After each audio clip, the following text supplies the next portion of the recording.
Eh bien, bonjour à tous. Merci d'être présents à ce webinaire Open Payment. Donc, nous allons parler d'une innovation qu'on aime bien à l'Association du paiement, puisque c'est une innovation déjà qui a très vite trouvé sa place.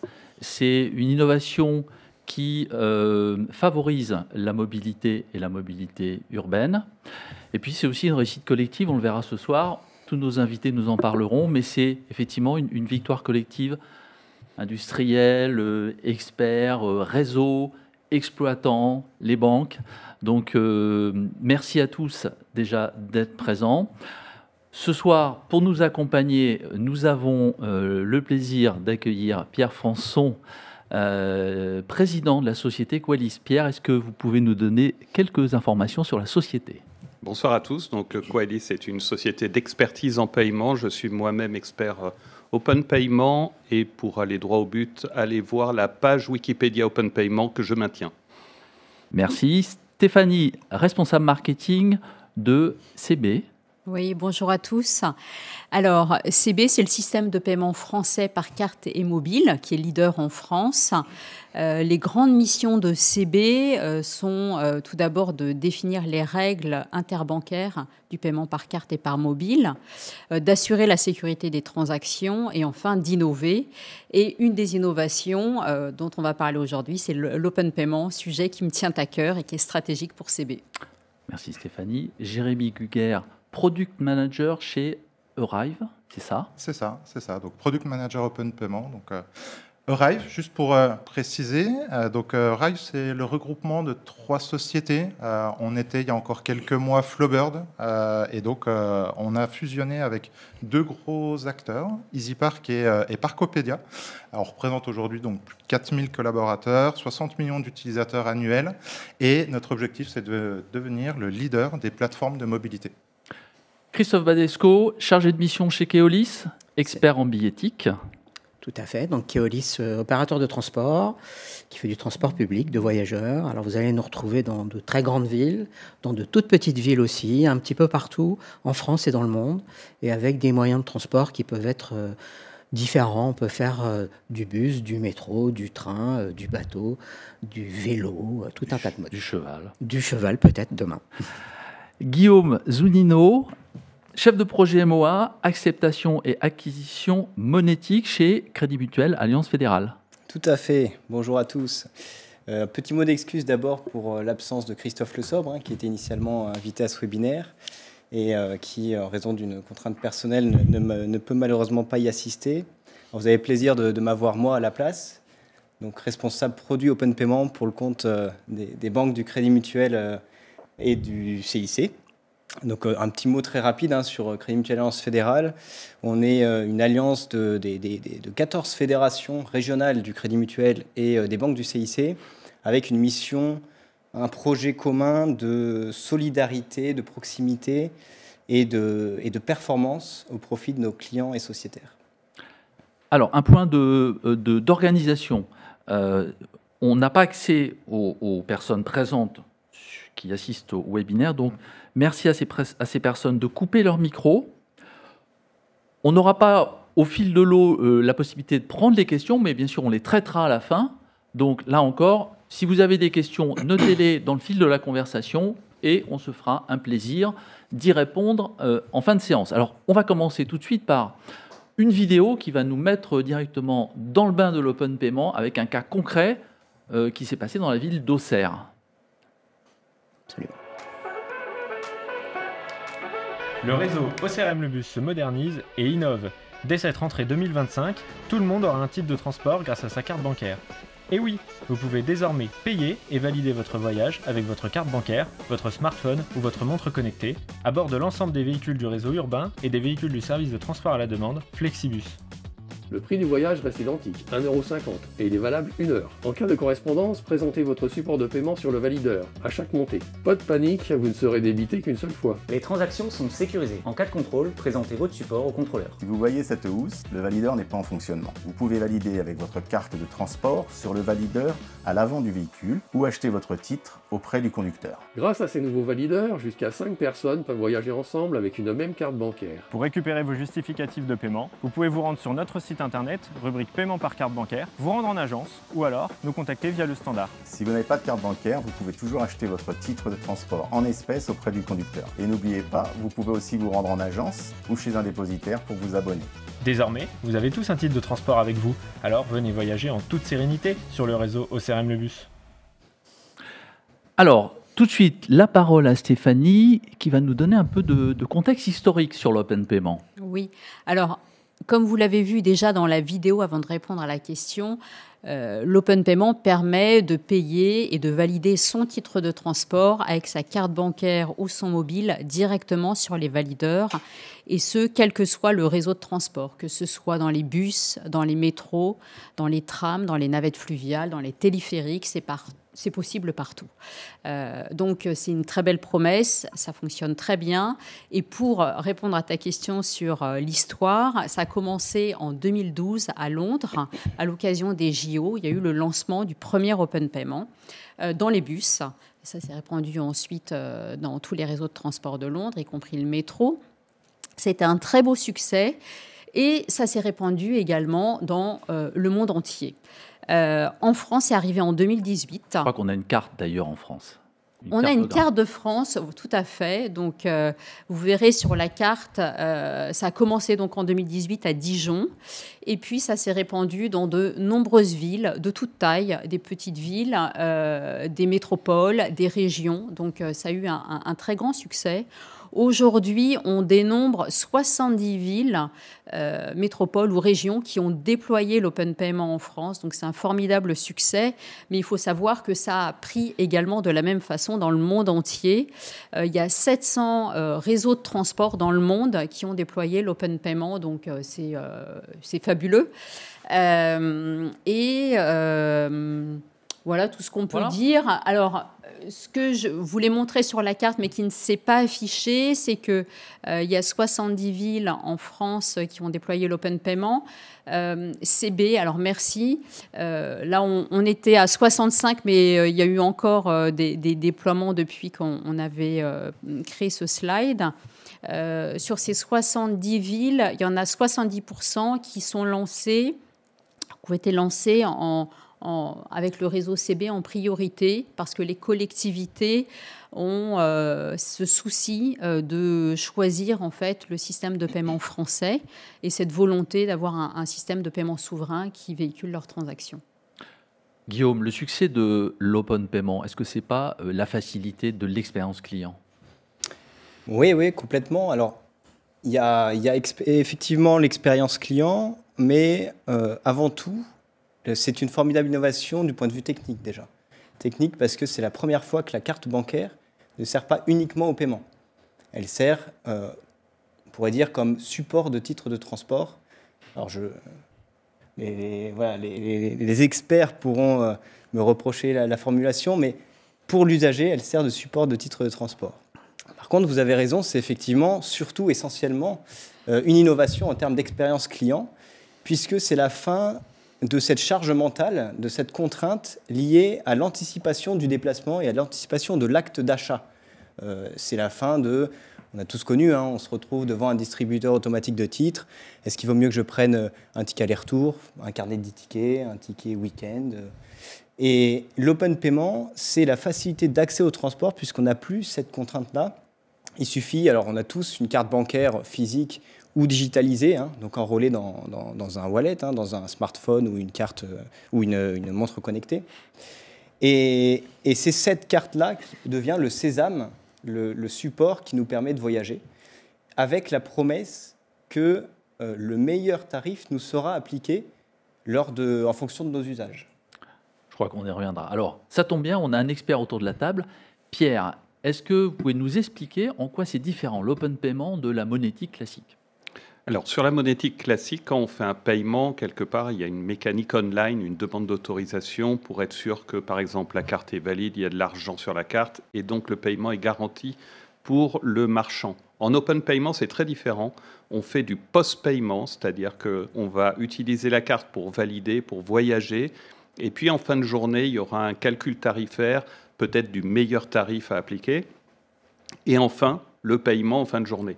Donc, quelque part, le commerçant qui est l'opérateur de transport prend in fine, un risque, c'est-à-dire qu'il n'est pas certain que le paiement va être bien effectué.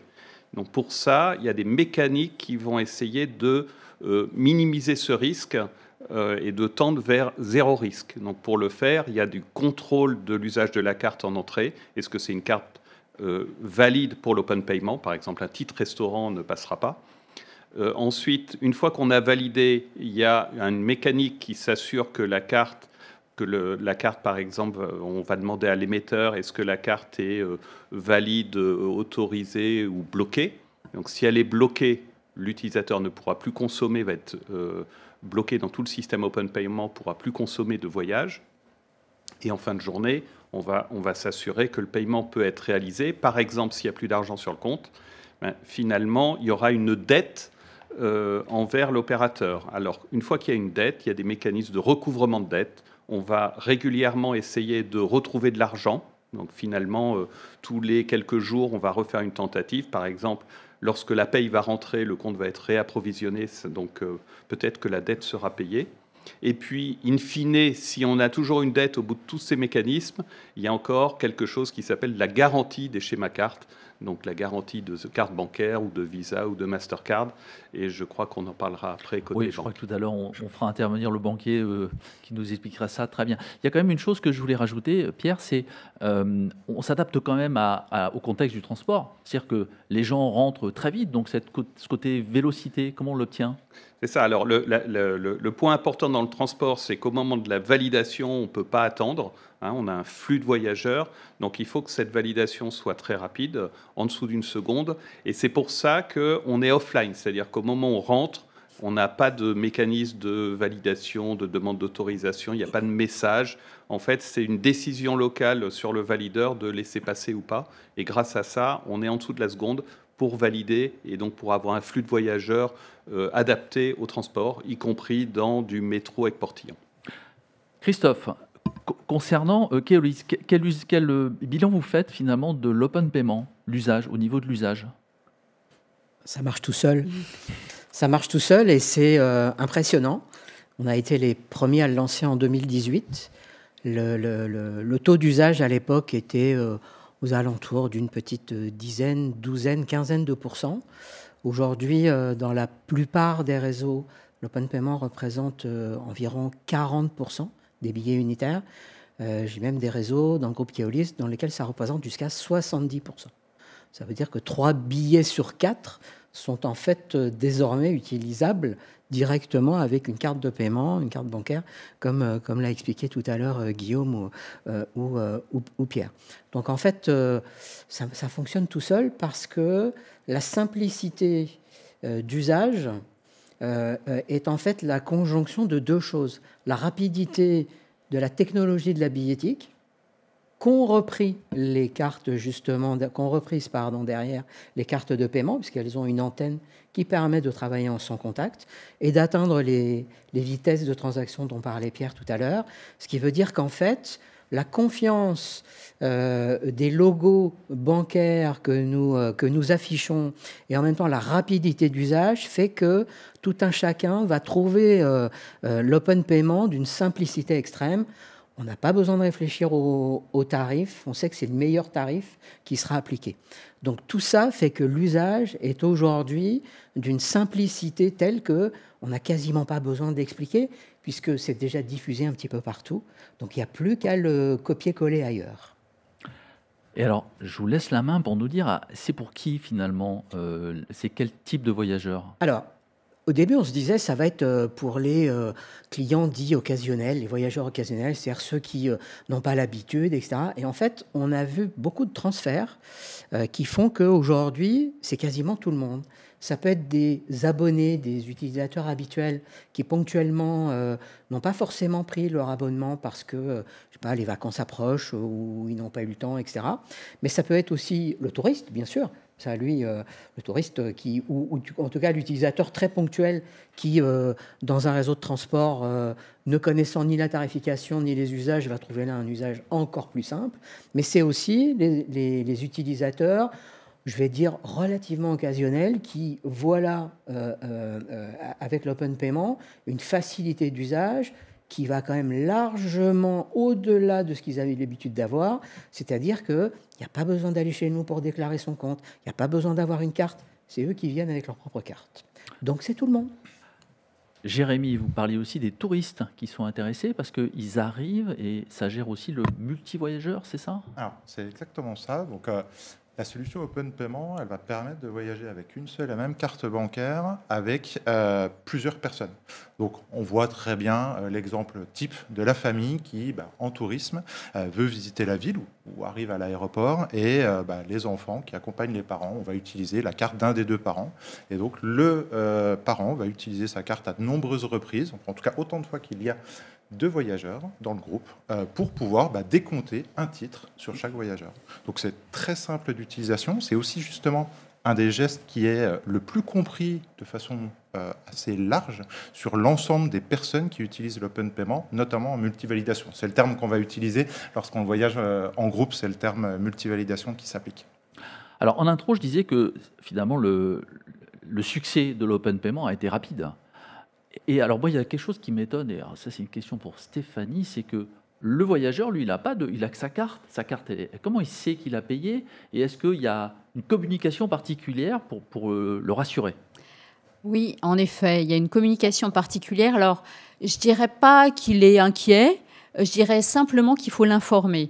Il faut lui dire au préalable qu'il a la possibilité de payer directement à bord des bus ou des trams ou à l'entrée du métro avec sa carte bancaire ou son mobile sur les valideurs.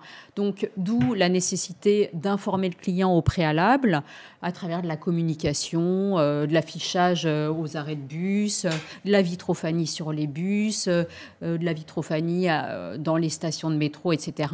Ça, c'est hyper important. Il faut faire de la pédagogie. Et il faut favoriser l'usage. On se rend compte que quand il y a de la communication, les taux que présentait tout à l'heure Christophe évoluent. C'est-à-dire que quand il n'y a pas de communication, on stagne à 15-20% d'open payment par rapport à la vente de titres unitaires.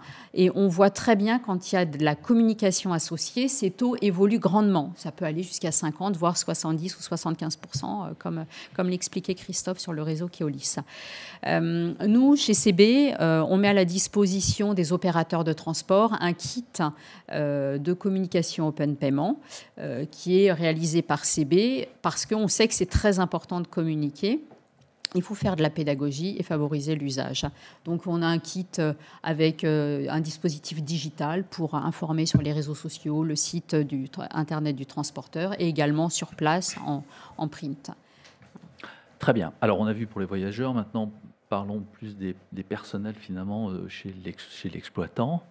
On va commencer par les conducteurs.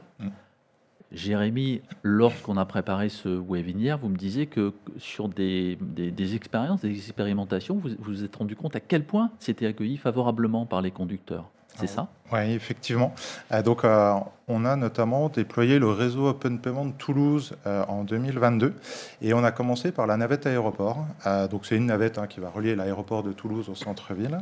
Et donc, j'étais présent lorsqu'on a lancé le service et je me souviens très bien que voilà, on est arrivé. Donc, déjà, on a installé ces petits valideurs à côté des conducteurs. Donc, ils étaient un petit peu intrigués de voir ce matériel arriver dans leur véhicule.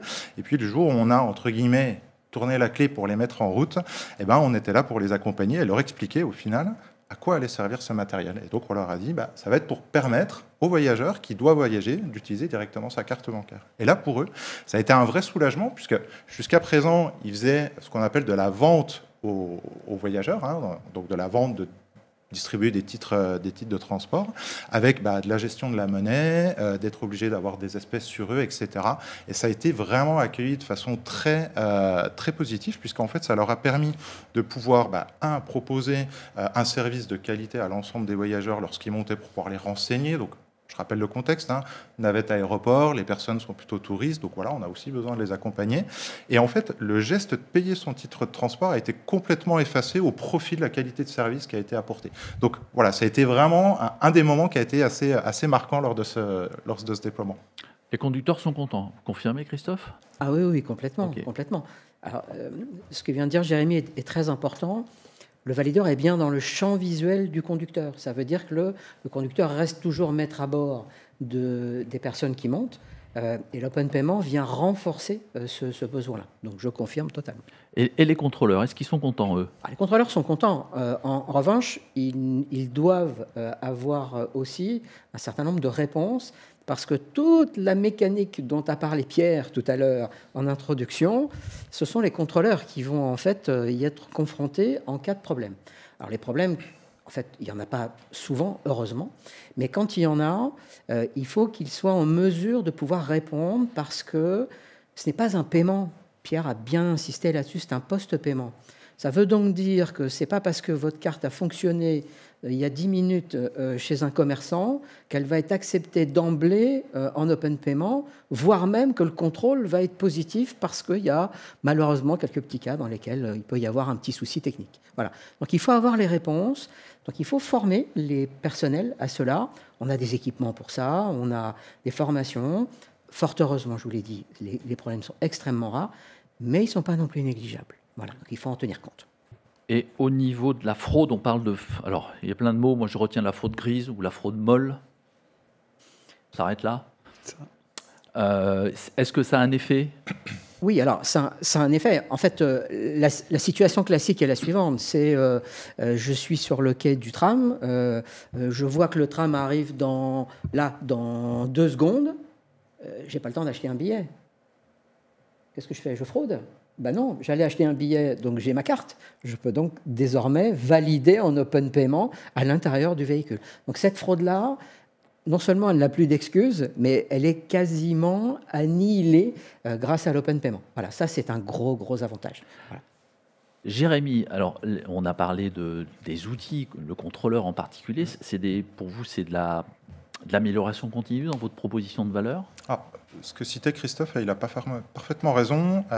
L'open payment, il y a déjà une contrainte technique. On ne peut pas écrire sur la carte. C'est une carte de paiement qui est faite pour faire du paiement à la base.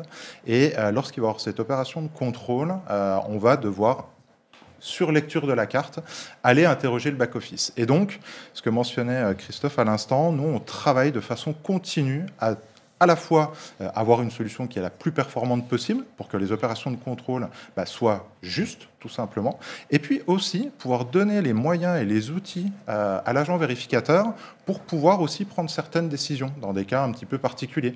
Je vais prendre un exemple tout simple. Une personne qui, et je rappelle, alors on peut prendre l'exemple de la famille qui voyage, elle a validé pour 3 personnes et en final ils sont 4. Et le portable de contrôle, lorsqu'elle va être contrôlée, va pouvoir donner en fait les informations de toutes les présentations de la carte qui ont été faites dans les dernières heures, et ce qui va permettre en fait à l'agent vérificateur de pouvoir aussi avoir des outils et des moyens de discernement pour prendre certaines décisions lorsqu'il a besoin de prendre certaines décisions. Et puis voilà. Donc c'est vraiment de l'amélioration continue sur laquelle on travaille pour donner les outils à l'agent vérificateur. Il n'y a pas de point un peu dur quand même dans le contrôle, si on est dans une zone d'ombre et que est-ce qu'il y a des effets de bord potentiellement sur ces sujets-là? Alors, en fait, l'effet de bord potentiel, c'est quand la validation, qu'on appelle le TAP dans le langage technique, n'est pas remontée entre le véhicule et le système central. Voilà. Donc, ça arrive malheureusement. Le problème, c'est que ça ne va pas arriver pendant des heures. Ça risque d'arriver durant le temps pendant lequel le contrôle peut avoir lieu. Et c'est là où, justement, on va avoir un problème, puisqu'on n'écrit pas dans les cartes. En l'occurrence, c'est le système central qui va dire si oui ou non il a vu passer la carte dans les X dernières minutes. Voilà. Donc ce petit délai-là, en fait, comment on va pouvoir éventuellement le résoudre? Tout simplement en représentant la carte. Très bien. Et là, ça passe au sens où, évidemment, on voit si la carte a déjà été validée, auquel cas le problème est réglé. Si la carte n'a pas été validée, malheureusement, le client était en fraude. C'est pensé, c'est robuste. Ouais, très bien. C'est pratique, voilà. C'est pratique. On va arriver sur le modèle économique. Qu'est-ce que ça a changé pour vous dans votre modèle économique? Le fait de, avant, la totalité des billets étaient achetés à l'avance. Maintenant, c'est plus le cas. Ça change des choses peut-être? Oui, ça change les choses en termes de trésorerie, en fait, tout simplement, puisque le modèle économique du transport public est avant tout basé sur un prépaiement, en fait. quand on va au cinéma, on ne paye pas après avoir vu la séance, on est d'accord, hein, voilà, on paye avant. Voilà. C'est pareil pour le transport. Le modèle économique classique du transport est un modèle dans lequel vous achetez un carnet de 10, vous achetez votre abonnement, vous voyagez, etc. Ok, pas de problème. Là, l'open payment, c'est différent. C'est un post-paiement, comme l'a redit, encore une fois, comme l'a dit tout à l'heure Pierre. Ça veut dire qu'il y a un décalage de trésorerie qui n'est pas négligeable. D'autre part, Pierre a bien insisté également sur les mécanismes de recouvrement de dettes éventuelles. Ces mécanismes-là, ils prennent un petit peu de temps, qui font, là encore, un léger décalage sur la trésorerie.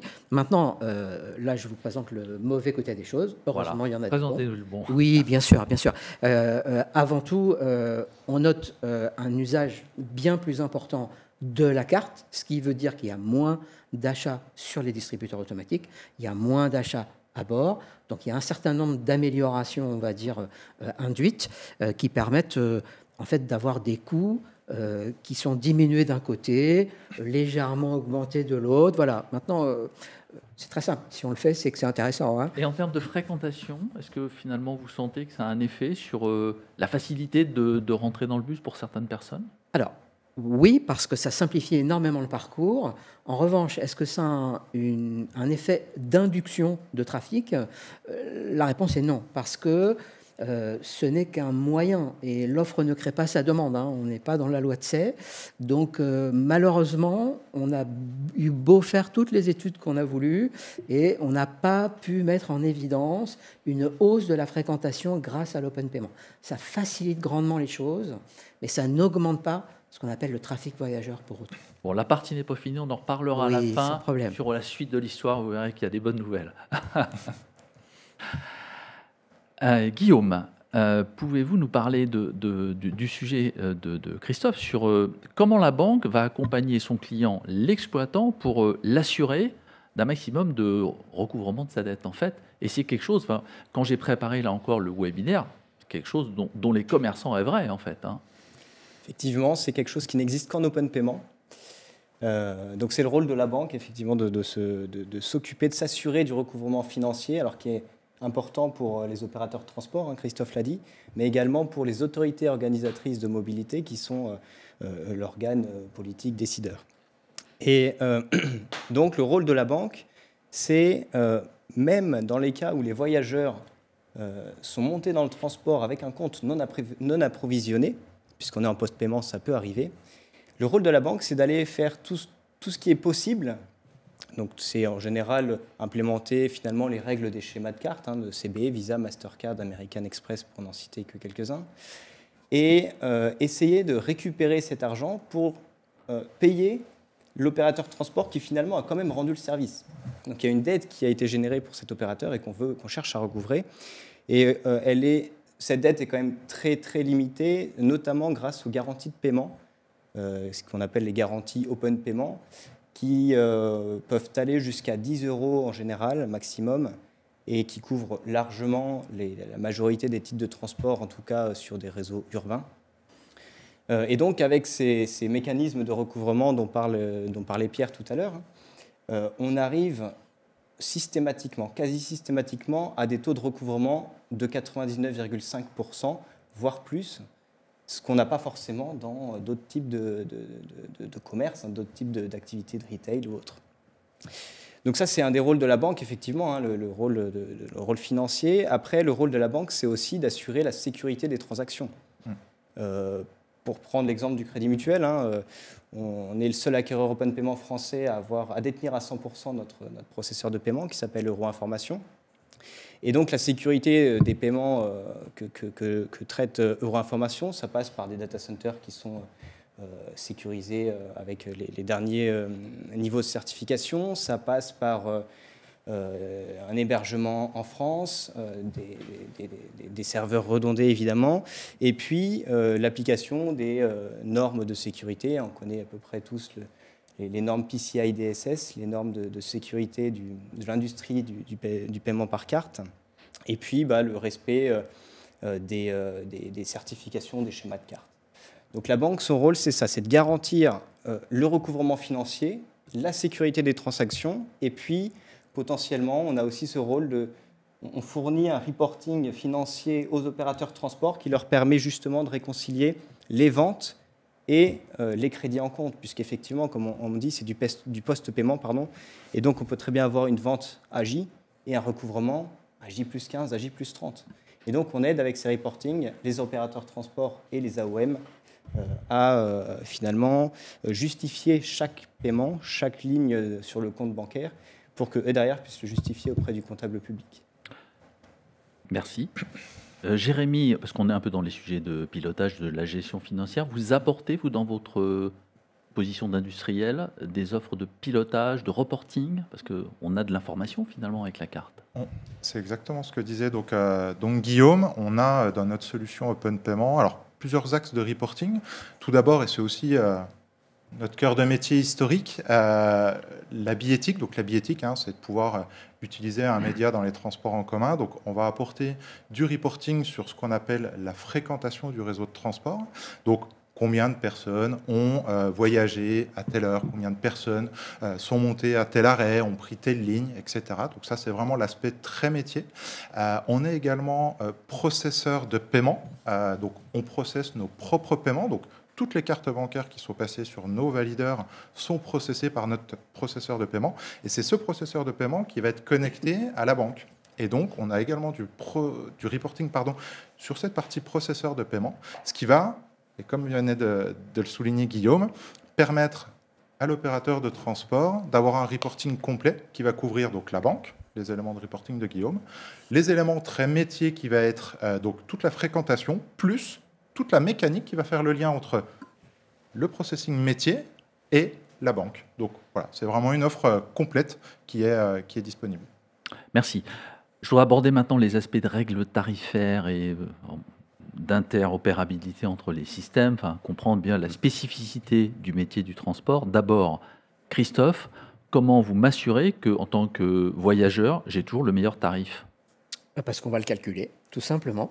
En fait, c'est le gros avantage de l'open payment, c'est que l'intégralité des étapes dont je parlais tout à l'heure, donc des usages de l'open payment ou des validations si vous préférez, cette intégralité va remonter dans les systèmes, être différencié entre les premières montées et les correspondances. Donc on ne facturera pas les correspondances, heureusement, elles sont gratuites, c'est fait pour ça. Et le meilleur tarif sera appliqué. Quand je dis le meilleur tarif, c'est que dans certains endroits, certains réseaux de transport, l'autorité organisatrice a souhaité qu'on plafonne, tout simplement, eu égard à un tarif journalier, tout simplement. Donc ça veut dire, je prends un exemple, imaginez un tarif à 1,50 €, imaginez qu'il y ait un plafonnement qui soit appliqué à 4 € qui correspond au tarif journalier. Ben, ça veut dire qu'au bout du 3e voyage, vous voyagez finalement moins cher que si vous aviez pris un billet, plus un billet, plus un billet, puisque au lieu d'avoir 3 fois 1,50 €, 4,50 €, vous allez être plafonné à 4 €. Voilà. Donc ça, c'est quand même un gros avantage.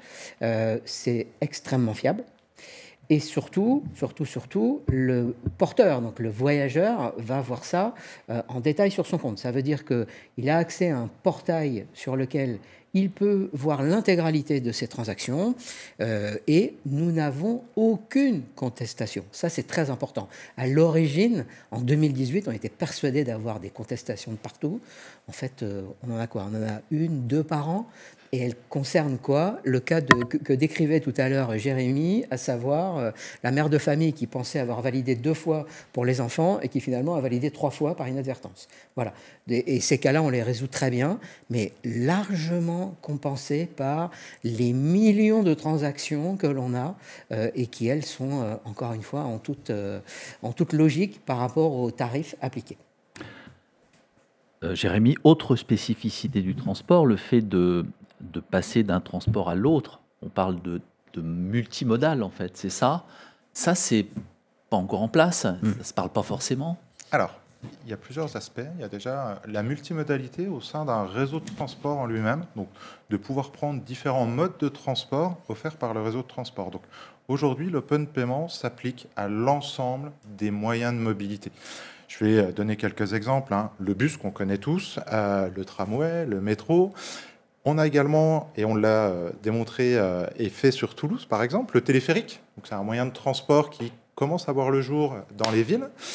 Et puis on va même plus loin, et c'est aussi un exemple du réseau toulousain, c'est de pouvoir gérer le parking relais.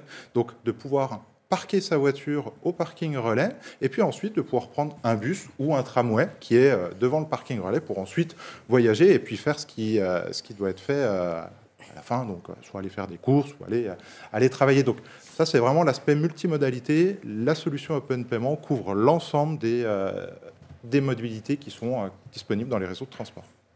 Alors, je ne sais pas si c'est tout à fait la même chose. Je sais que je vais donner la parole à l'expert. Il y a des sujets quand même d'harmonisation, peut-être sur ce point d'interopérabilité, sur les protocoles également. Est-ce que vous pouvez nous donner les éléments, les travaux qui sont en cours sur ces sujets? Donc en fait, ce que présentait Jérémy, c'est de la multimodalité monosystème Open Payment. Donc j'ai un opérateur global, par exemple Keolis, qui opère une solution multimodale globale et qui fait appel, qui a mis en place un système, par exemple SuedEurive, qui gère l'ensemble. Et donc ça marche très bien, c'est déployé partout. L'enjeu de demain, c'est de l'interopérabilité entre différents systèmes. Par exemple, j'ai un système Open Payment de ville qui va me gérer mes bus, mes trams de ville. Et puis, j'ai un système Open Payment différent, peut-être d'un autre fournisseur, qui gère mes bus régionaux. Donc, la personne qui, aujourd'hui, fait de l'Open Payment sur le bus régional, puis de l'Open Payment en ville, dans le fond, il a le même geste, il utilise la même carte, il fait un tap, il a l'impression que c'est fluide, mais il y a deux systèmes qui ne se parlent pas. Et donc, il ne peut pas profiter d'une optimisation tarifaire. Par exemple, on pourrait imaginer que les transports en ville soient moins chers parce qu'il n'est pas venu en voiture, il a pris le bus pour aller en ville. Et donc, l'enjeu, c'est de l'interopérabilité entre ces deux systèmes, de l'échange de données, et en particulier d'échanger l'identifiant du voyageur. L'identifiant du voyageur, c'est sa carte, mais on ne peut pas transmettre le numéro de carte bancaire, qui est un élément sensible et qui doit être sécurisé. Donc il y a des travaux internationaux à l'ISO pour définir comment ou quelles sont les données qu'on va échanger, quel est le format de ces données. Et ces travaux sont relayés en France à travers le BNTRAS et le Bureau de normalisation des transports en délégation AFNOR avec un groupe de travail français que j'anime sur cette validation. Donc la France contribue à la standardisation internationale. Et là, autour de la table, vous travaillez tous en commun sur des sujets de veille également? Je ne vous ai pas préparé à cette question, je sais, mais ça m'intéresse de savoir... on en avait un peu parlé, Christophe, sur la relation avec carte bancaire, par exemple. Ah oui, c'est extrêmement important, parce qu'au-delà de l'apport en termes de communication dont parlait tout à l'heure Stéphanie, il y a aussi la compréhension des mécanismes. Mon rôle, c'est aussi de faciliter les choses. Le monde bancaire est un monde complexe. Il arrive dans le monde du transport, c'est à nous, transporteurs, de faciliter aussi cette compréhension. Donc, on a besoin de se connaître et de comprendre comment on travaille pour faciliter, encore une fois, la compréhension mutuelle. C'est indispensable. La même chose avec les intégrateurs, la même chose avec les banques directement. Ce sont des échanges, je ne vais pas dire permanents, mais quasiment. Pour compléter, je confirme complètement ce que dit Christophe. Pour nous, en tant que système de paiement, comme on définit les règles du paiement par carte et par mobile dans le cadre de l'open payment notamment, c'est très important en fait qu'on ait les retours terrain, les retours des experts, donc des réseaux de transport, des industriels, pour nous dire en fait quels sont les besoins, les évolutions nécessaires, parce qu'en fait, tous les ans, on fait évoluer nos règles pour s'adapter en fait aux besoins du client, à une évolution future, etc. Donc, rien de mieux que les échanges et les retours que nous avons régulièrement. Je sors encore des rails, mais je crois qu'il y a des certifications spécifiques pour les valideurs, Pierre. C'est ça, il y a une roadmap... On est dans l'univers du paiement, donc il y a des spécifications pour les terminaux de paiement. Ben là, c'est pareil, il y a des spécifications pour le système d'acceptation de l'open payment. Donc les valideurs, la partie processeur dont on parlait tout à l'heure chez Eurive et chez chacun. Donc tout ça, c'est absolument certifié par des entités du groupe CB qui spécifient. côté franchise, et qui certifie à travers un labo par la suite. Ouais, et c'est la banque qui a le rôle de s'assurer que tout ça soit conforme. Bon, quand je parlais de réussite collective, c'est vraiment ça, quoi. C'est une vraie réussite et un travail en commun. Ouais. Alors, je voulais juste compléter. Donc, chez CB, on donne un agrément aux solutions Open Payment, notamment celle de Rive. Alors à l'époque, c'était Flowbird, pour vérifier que ces solutions soient conformes sur le plan fonctionnel et sécuritaire aux règles que nous avons définies. Donc, tout ça pour assurer la sécurité des transactions, pour que tout se passe très bien. Voilà, et qu'il n'y ait pas de fraude. Ces éléments effectivement de certification, les valideurs, ça doit être des machines quand même plutôt spécifiques, parce qu'ils sont dans un environnement surutilisé, avec des vibrations, de la chaleur des fois. Alors, effectivement, donc on est, nous, concepteurs de solutions donc, billettiques et Open Payment. Et dans cette solution, il y a donc du matériel. Je parlais tout à l'heure, le conducteur qui a vu arriver la petite boîte, je l'appelle comme ça pour vulgariser, mais le valideur Open Payment. Et ce matériel-là, il est installé dans un environnement public. On voit tous le bus, et surtout en période d'affluence, il peut y avoir beaucoup de monde. Il peut y avoir des sacs à dos qui viennent taper dedans, des poussettes, etc. Donc, c'est des environnements qui sont très, très agressifs pour le matériel. Donc, c'est du matériel qui est conçu qui est certifié également pour pouvoir être installé dans ce type d'environnement. Il est impensable que le matériel ait le quelconque défaut, que ce soit électrique, qu'il puisse prendre feu, etc. Donc, ça, c'est toute notre expertise, je vais le dire comme ça, qui est mise à profit dans la conception du matériel. Le deuxième aspect que je peux rajouter également, c'est la partie accessibilité. Il est très important, du fait qu'on soit dans un environnement public, que le matériel soit accessible pour tout le monde. Donc, on doit respecter également certaines règles, à savoir les pictogrammes qui vont afficher le résultat de la validation, c'est des pictogrammes qui doivent être compris par tout le monde, donc par les personnes qui sont également déficientes sonores, donc elles vont le voir, ou visuelles, donc là on va plutôt ramener un son. Donc on a aussi dans la conception de notre matériel ces enjeux-là à respecter pour que, au final, dans le transport public, le service puisse être rendu à tout le monde. Merci Jérémy, vous m'avez grillé ma question suivante Pardon. Sur le RSE. Mais je ne vais pas vous lâcher sur le RSE, parce que dans RSE, il y a effectivement accessibilité, mais il y a aussi réparabilité. Comment ça se passe ? Alors, on est, et je l'ai dit juste avant, donc un acteur qui conçoit nos propres matériels. On est également dans un secteur qui a besoin de robustesse. Robustesse par les éléments et les exemples que j'ai donnés avant, et surtout de temps long. C'est-à-dire que lorsqu'une collectivité va acheter du matériel à mettre en place dans des valideurs, ce matériel-là, c'est un investissement public, donc il doit être durable. Il est impensable de mettre du matériel dans des bus qui va durer 2 ans.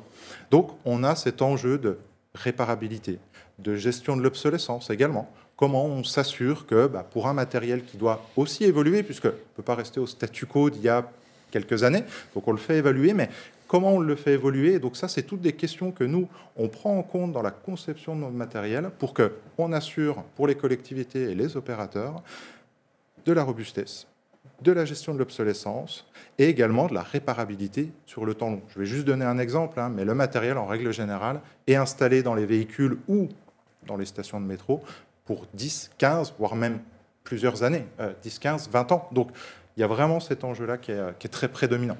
Ce qui explique, ça c'est Christophe, pendant la préparation, le fait que quand on intègre l'open payment, on peut laisser les valideurs existants.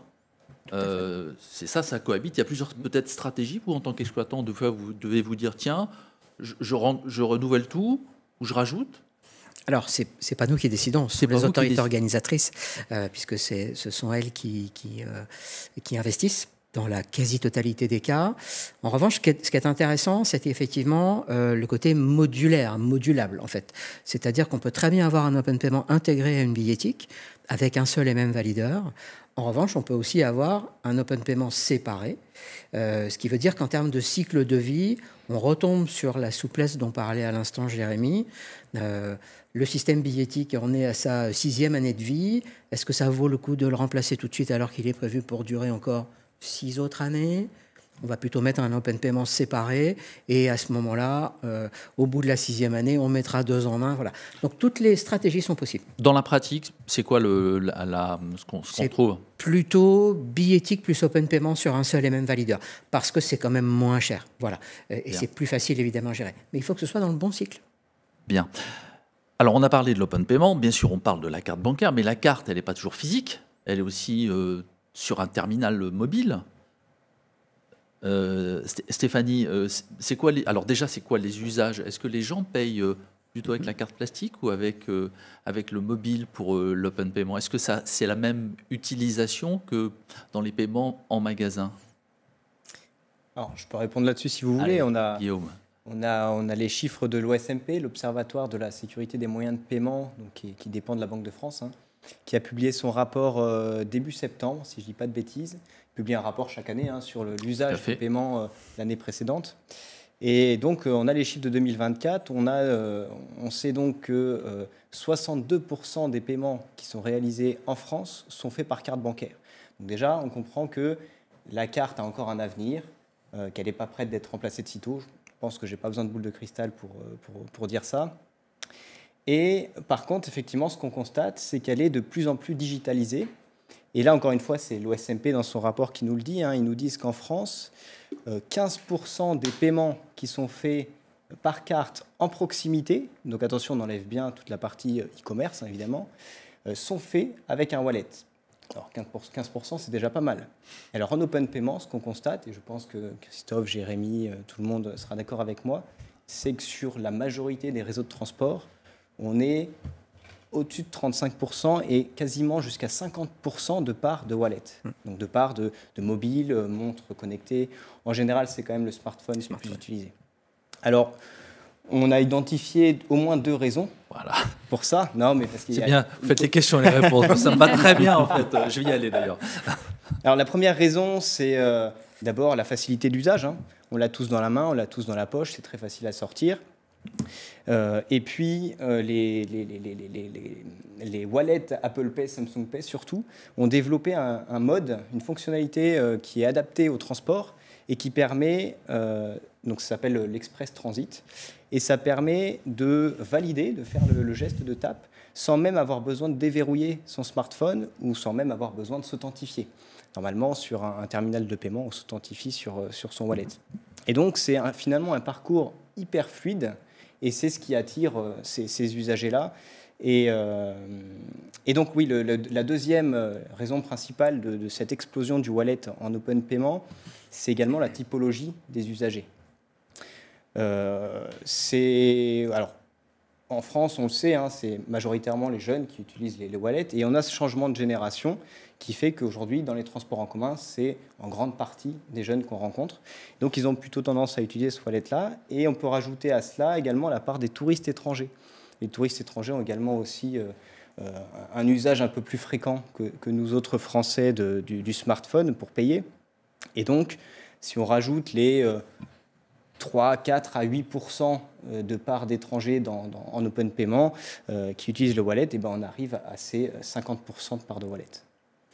On avait juste une petite précision là-dessus. On avait fait plusieurs enquêtes et on s'était aperçu que, en fait, sortir son téléphone, c'est pas du tout comme sortir sa carte physique.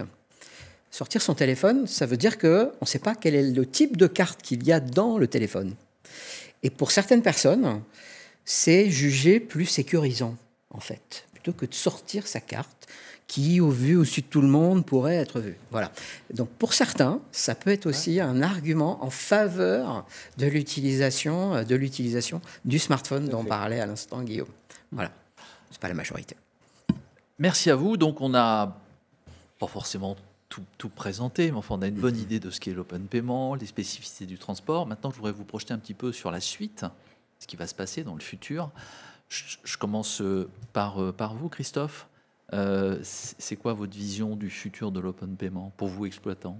Écoutez, Guillaume disait que la carte n'est pas prête de s'arrêter. Ça tombe bien, parce que je pense que l'open payment, il n'est pas prêt de s'arrêter non plus. Pour moi, ça va devenir un vrai mode de distribution. Par le passé, c'était vu comme, un peu comme une alternative. Voilà. C'est-à-dire, c'était un mode supplémentaire qui allait être un peu gadget, quoi. Hein. Les Anglais l'ont fait, on va le faire. Alors, je n'étais pas forcément dans cette vision-là, hein. J'étais plus dans la prospective, mais c'était un peu, c'est un nouveau mode. Là, maintenant, vu l'importance que ça a pris, ça devient un vrai mode de distribution. Ça veut dire qu'on peut construire énormément de choses sur la base de l'open payment, tant d'un point de vue technique que d'un point de vue communication, voire même d'un point de vue tout simplement usage. Tout à l'heure ont été cités tout un tas d'usages multimodaux. On s'intègre totalement, nous, transporteurs, dans cette logique-là. Et c'est vraiment quelque chose d'extrêmement intéressant parce que ça veut dire qu'il y a vraiment des nouveautés à venir. Donc il y a encore beaucoup de travail. Merci. À vous, Jérémy, de nous faire votre projection du futur. Eh ben, je vais complètement poursuivre dans la direction de Christophe sur la multimodalité. Pour nous, l'open payment, c'est la première marche qui va permettre aux conducteurs, hein, qu'on est tous, puisqu'en fait, les principaux modes de déplacement restent, ou en tout cas ont une part aussi dominante de la voiture, pour pouvoir favoriser l'utilisation des transports publics. Je m'explique. J'ai cité tout à l'heure les parkings relais. Les parkings relais, c'est un des moyens qui va faire le lien entre le conducteur qui a besoin, pour accéder au tramway, d'utiliser sa voiture. Voilà, il sort de chez lui, il prend sa voiture pour aller jusqu'au tramway. Il va parquer sa voiture au parking relais. Il va prendre les transports en commun et ensuite, en fin de journée, il va récupérer sa voiture et il va payer toutes ses mobilités grâce à sa carte bancaire. Donc ça, c'est déjà un premier exemple assez concret de l'open payment et de son expansion. Ça va être de pouvoir permettre à un conducteur de prendre les transports en commun. Et après, on peut aller encore un peu plus loin, c'est-à-dire qu'aujourd'hui, je parlais de transports en commun, mais il y a énormément de mobilités qui existent au sein des bassins urbains. On peut parler des trottinettes, on peut parler des vélos. Et on peut étendre cet usage-là également sur ces autres formes de mobilité qui sont également existantes. Et donc, garder cet esprit de l'open payment, donc cette simplicité, facilité d'accès, avec, comme on l'a dit, le meilleur tarif qui est toujours garanti, quel que soit le mode de transport utilisé. Donc ça, c'est vraiment pour nous ce qui nous semble être vraiment important et qu'on peut construire grâce à l'open payment. Et pour tout ça, Arrive sera au rendez-vous.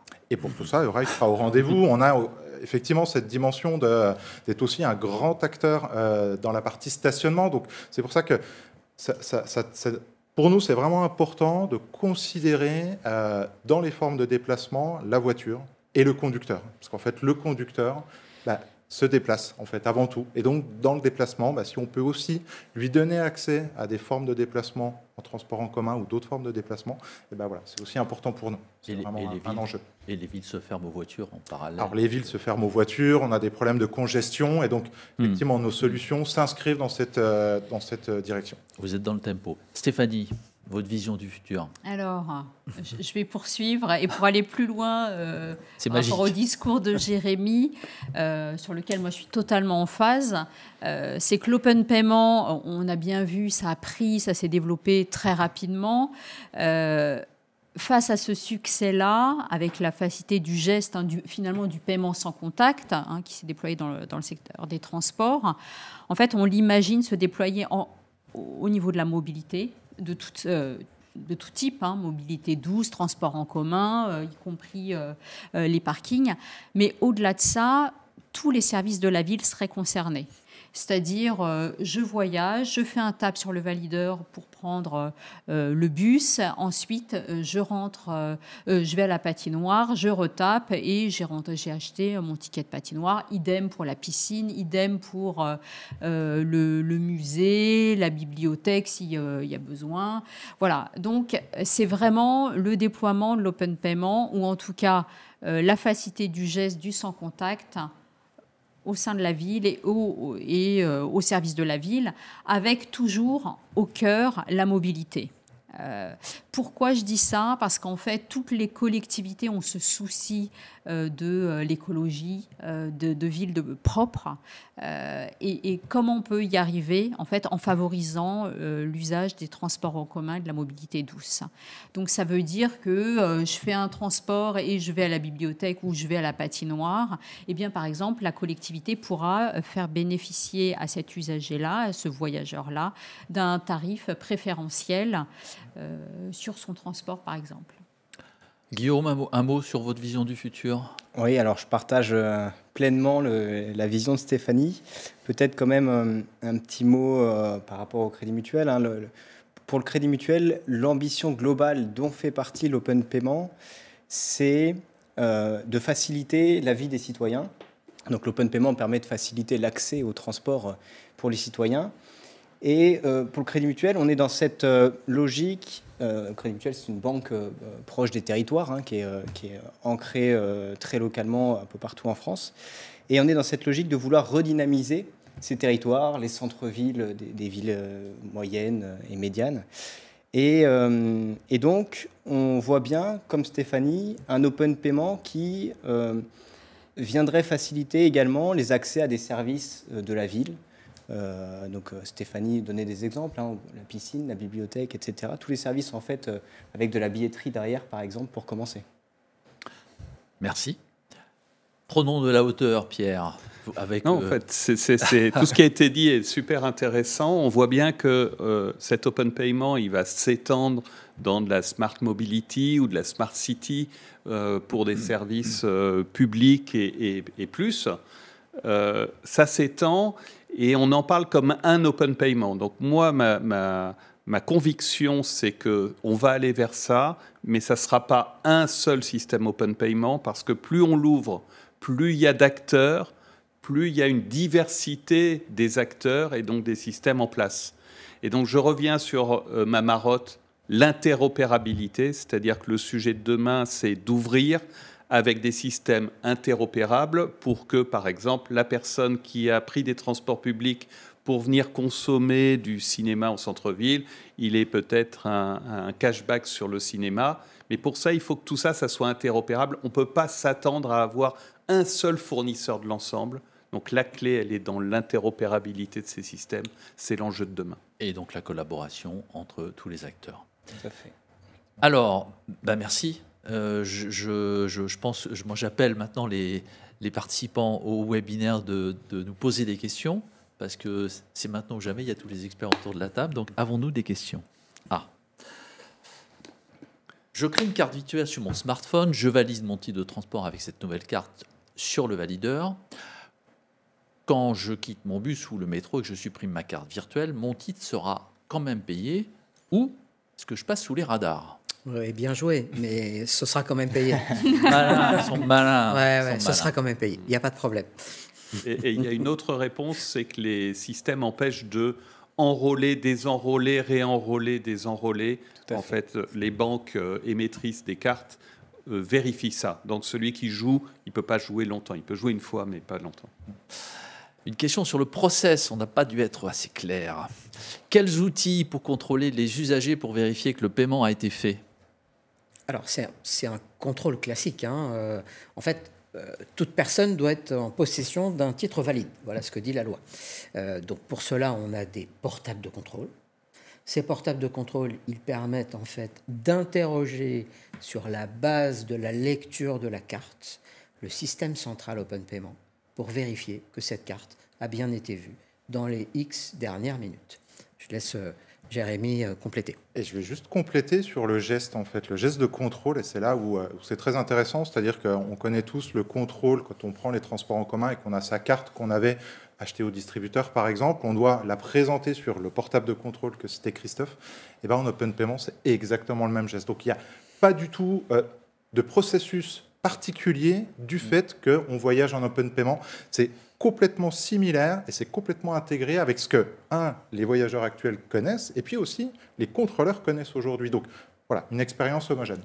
Alors juste parce que moi, en tant que voyageur, je me pose la question, en fait, le contrôleur, sur son terminal de contrôle, il voit, oui, la carte a validé, il y a moins d'une heure. C'est ça. Concrètement, il ne voit pas de numéro de carte, tout est tronqué. Il ne voit pas de numéro de carte. En revanche, il va voir le lieu dans lequel la carte a été validée. Puisqu'en fait, quand on contrôle un lieu, en l'occurrence une station ou un véhicule. Il va bien voir dans quel endroit et à quelle heure la dernière validation a eu lieu.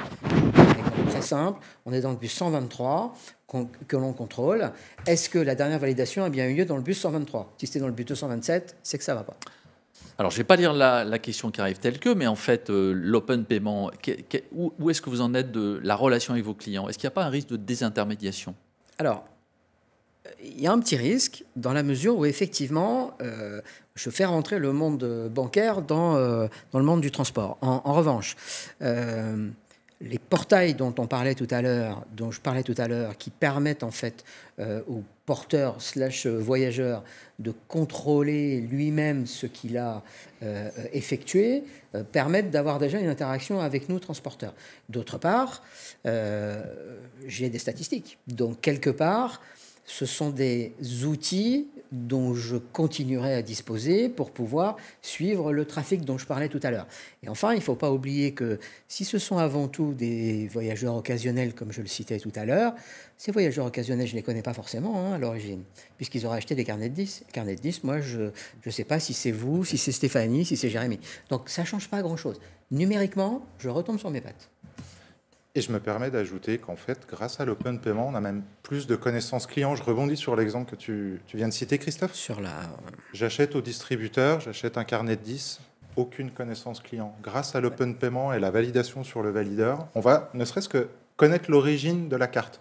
Est-ce que c'est une carte française? Est-ce que c'est une carte anglaise, belge, etc. Et donc, en fait, on va pouvoir alimenter en données le réseau de transport aussi sur la provenance de ces utilisateurs occasionnels qui, aujourd'hui, en fait, on ne savait pas d'où ils arrivaient. Donc, c'est même plus riche en termes de connaissances clients. C'est le sujet de pilotage dont on parlait tout à l'heure, en fait. Et la récurrence. Et la récurrence, puisqu'en fait, une carte qui est représentée, on va le voir.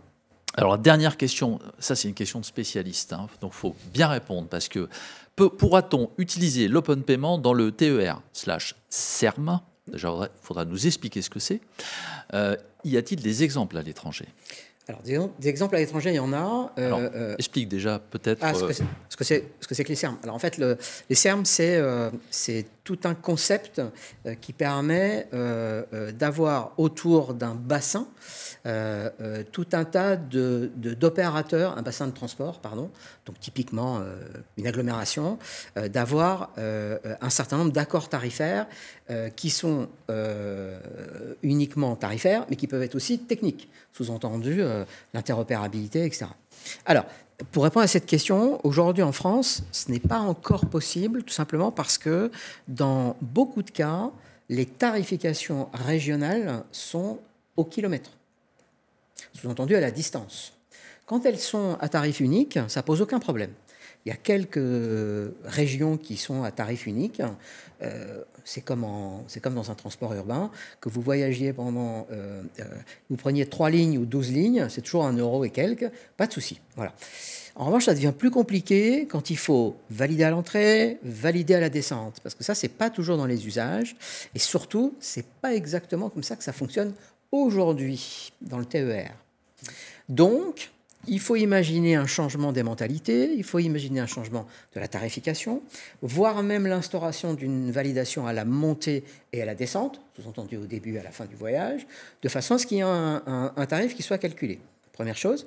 Et ensuite, rappelez-vous, tout à l'heure, Guillaume nous a parlé des 10 € de garantie. Il faut qu'on soit aussi dans un montant qui sera toujours garanti. Donc il faut que le montant du voyage reste quelque chose d'acceptable en termes de risque. Exemple, est-ce qu'un voyage à 12 € pourrait être pris en charge ou pas? Aujourd'hui, strictement, non. Parce que la garantie va jusqu'à 10 €. Voilà, donc il y a tous ces... Sauf chez CB. Hein. Sur lesquels il faut avancer. Alors, on avance doucement, hein, encore une fois, mais voilà. Stéphanie, si tu veux bien compléter. Oui. Chez CB, on a mis en place la garantie de jusqu'à 10 €. En revanche, si la dette est supérieure à 10 €, en l'occurrence l'exemple que tu donnais de 12 €, l'opérateur de transport est garanti jusqu'à 10 €. Mais il peut présenter cette dette. Voilà. Je vais juste peut-être compléter avec des exemples plutôt internationaux.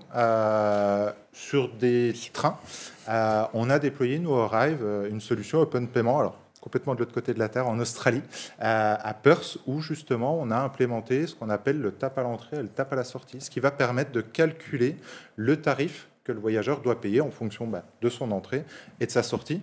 C'est des modèles assez anglo-saxons, donc c'est exactement ce que tu disais, Christophe, c'est-à-dire que c'est vrai qu'en France, c'est assez peu développé aujourd'hui. Pour autant, ça existe et ça fonctionne bien. Ça fonctionne bien dans le sens où les voyageurs, quand on les accompagne et qu'on leur explique qu'il y a effectivement ce geste à l'entrée, ce geste à la sortie à réaliser, eh ben, ils vont le faire naturellement et ça rentre, on va dire, dans les habitudes. Pierre, tu veux compléter? Oui, et la norme internationale dont je parlais sur l'interopérabilité a été initiée par le rail anglais. Donc, tous les opérateurs, là-bas c'est très en concurrence, tous les opérateurs du rail anglais vont développer de l'open payment sur l'ensemble des systèmes, chacun séparé de l'autre, mais tous interopérables. Donc, l'open payment sur du train, ça va être le standard en Angleterre avec une validation en entrée et une validation en sortie, ce qui est classique au Royaume-Uni. Merci à vous, merci à tous, merci aux personnes présentes. On est encore 56 présents sur la plateforme, donc bravo. C'est très bien, on a dépassé l'heure comme d'habitude. Si vous voulez en savoir plus, la page Wikipédia qui est en partie administrée par Pierre Françon. Si vous avez raté le début, pas de panique, vous pourrez retrouver l'intégralité du webinaire sur la page Web TV de l'Association du paiement sur YouTube. Et pour le reste, donc merci à vous. Sans vous, il n'y a pas de webinaire. Merci de votre participation, de votre engagement, de votre accompagnement durant la préparation. À bientôt pour un prochain webinaire. On n'a pas encore le sujet, mais ça viendra. Et très bonne fin de journée. Merci.